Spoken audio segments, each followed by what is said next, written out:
কিভাবে দেশ চালাতে হয়, কিভাবে সমাজ চালাতে হয়, কিভাবে মানুষকে ভালোবাসতে হয়, এই জিনিসগুলার গুণাবলী রসুলের জীবনে ছিল কি ছিল না বলেন? সকল কিছু রসুলের মধ্যে ছিল। শুধুমাত্র আপনারা মনে করেন রসুল মনে হয় এই জুব্বা দেওয়ার জন্য এসেছে বলেন? আমরা মনে করি কিনা? রসুল মনে হয় দুনিয়ার জীবনে এই জুব্বা এবং দাড়ি টুপি দেওয়ার জন্য এসেছেন।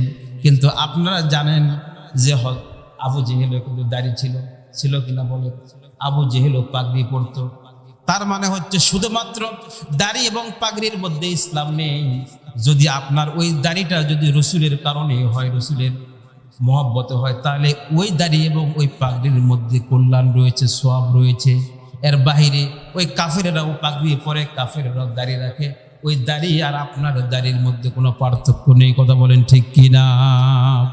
ছোট্ট একটা ঘটনা বলে, রসুল যে শুধুমাত্র শ্রেষ্ঠ সাহাবীদের খোঁজ খবর রাখতেন এমনটি নয়, তিনি ছোট বড় সকলের উঁচু নিচু সামাজিক কিভাবে সম্প্রীতি করতে হয়, কিভাবে সমাজের মধ্যে ব্যালেন্স করতে হয়, এই জিনিসটা রসুল শিক্ষা দিয়েছেন।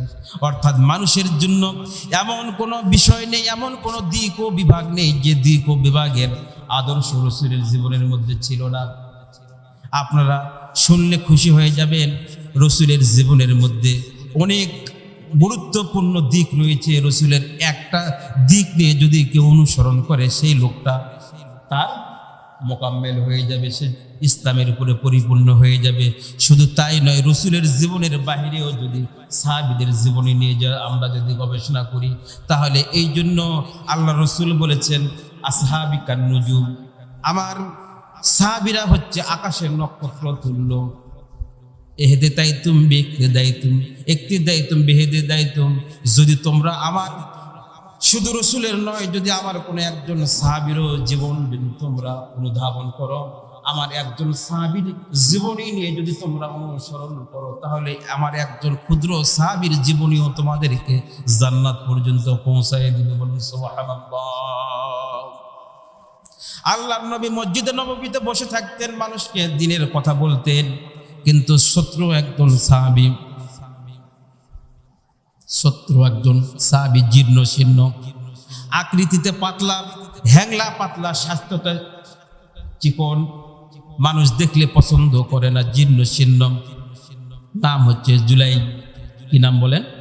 জুলাইব। ছোট্ট শিশু সাহাবী, মানে কেবলমাত্র সবে যৌবনে পদার্পণ করেছে, এরকম একজন 20-22 বছরের একজন যুবক।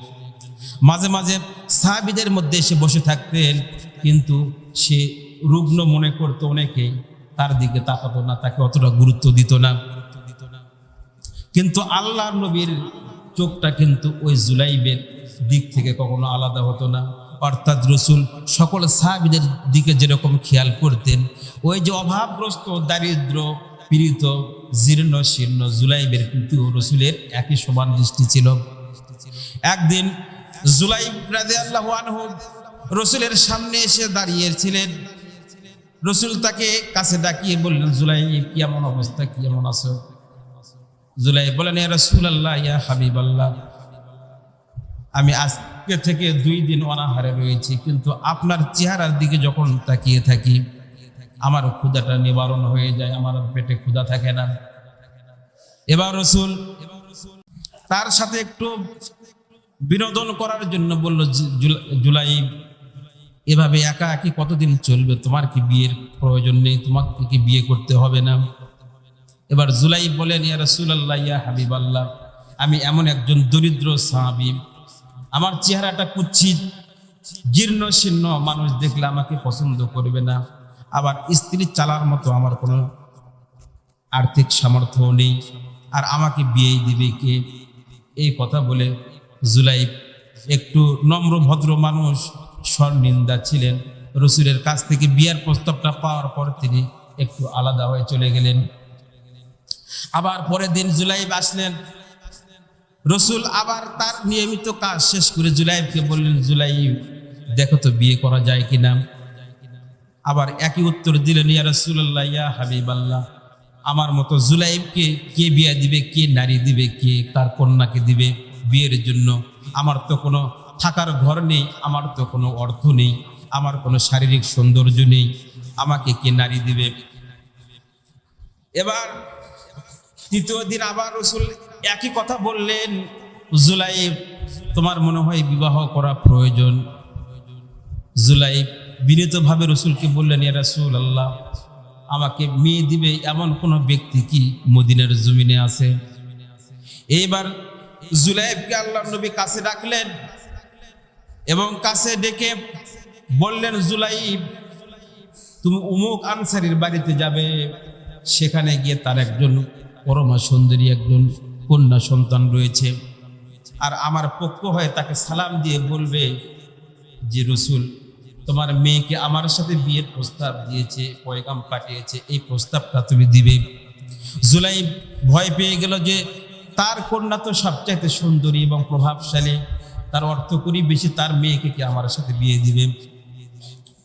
তারপরে রাসূলের নির্দেশ, তিনি চলে গেলেন। যাওয়ার পরে ওই আনসারী সাহাবীকে বাড়িতে গিয়ে নক করলেন। একটু পরে ভিতর থেকে বাড়ির মালিক বের হয়ে আসলো। তিনি তাকে সালাম দিলেন এবং বললেন, আল্লাহ রাসূল আমাকে আপনার বাড়িতে পাঠিয়েছে, আপনার মেয়েকে আমার সাথে বিবাহ দেওয়ার জন্য তিনি প্রস্তাব করেছেন। এই কথাটা শোনা মাত্রই তার বাবা প্রত্যাখ্যান করলো, না না, আমার মেয়ের মতো সুন্দরী নারীর জন্য তোমার মতো জুলাইবের কে মানাই না। অর্থাৎ তোমার মতো জুলাইব যার কোনো অর্থ নেই, বাড়ি নেই, ঘর নেই, জীর্ণ শীর্ণ একজন যুবক, তুমি তোমার সাথে আমার নারীকে আমি আমার কন্যাকে বিয়ে দেব না। একই কথা তার স্ত্রীও জানিয়ে দিল, না না, তোমার সাথে আমার কন্যাকে বিয়ে দেব না, কারণ তোমার কোনো সৌন্দর্য নেই, তোমার কোনো স্বাস্থ্য ভালো নেই, তোমার কোনো অর্থ নেই। এই কথাগুলো তার মেয়ে ঘরের মধ্যে থেকে শুনতে পেয়েছেন এবং তিনি বুঝতে পেরেছেন এই প্রস্তাবটা স্বয়ং রাসূল দিয়েছেন। এই জিনিসটা যখন তার কন্যা বুঝতে পেরেছে, তিনি বাহির হয়ে আসলেন। আসার পরে মা এবং বাবাকে বলতেছে, বাবা এতক্ষণ তোমরা কি আলাপ করতেছিলে? বললো, এরকম একটা প্রস্তাব তোমার জন্য এসেছে, কিন্তু আমরা রাজি হচ্ছি না। এবার মেয়ে বলে, দুনিয়ার কোনো নারী পুরুষ আমার দরকার নেই, কোনো ধনী পুরুষ, কোনো স্বাস্থ্যবান সুদর্শন যুবকের আমার প্রয়োজন নেই, যেহেতু আল্লাহ রাসূল প্রস্তাব দিয়েছেন, আমি এই জুলাইবকে বিয়ের জন্য আমি সম্মতি দিয়ে দিলাম। জুলাইবের বিয়ে হয়ে গেল, বাসর ঘর তৈরি হয়ে গেল, বাসর ঘরের জন্য বিছানা পাতা হয়েছে। জীবনের প্রথম একজন পুরুষ একজন নারীর স্পর্শ পাবে এমন একটা মুহূর্ত তৈরি হয়ে গিয়েছে।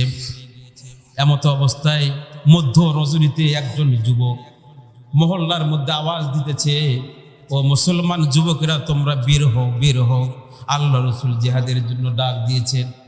এই কথাটা যখন জুলাইবের কানে এসে পৌঁছেছে, সাথে সাথে জুলাইব স্ত্রীকে স্পর্শ করা রেখে তিনি ঘর থেকে বের হয়েছেন। স্ত্রী তাকে আলিঙ্গন করার জন্য ডাক দিয়েছেন।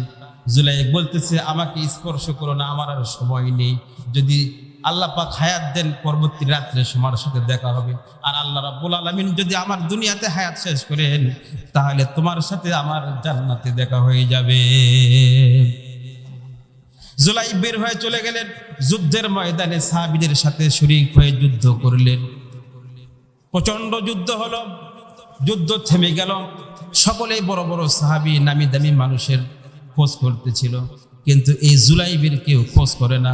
এবার রাসূল স্বয়ং নিজে এসে সাহাবীদেরকে বলতেছে, ও আমার সাহাবীরা, তোমরা সকলকে তালাশ করতেছে, কিন্তু আমার জুলাইব কই?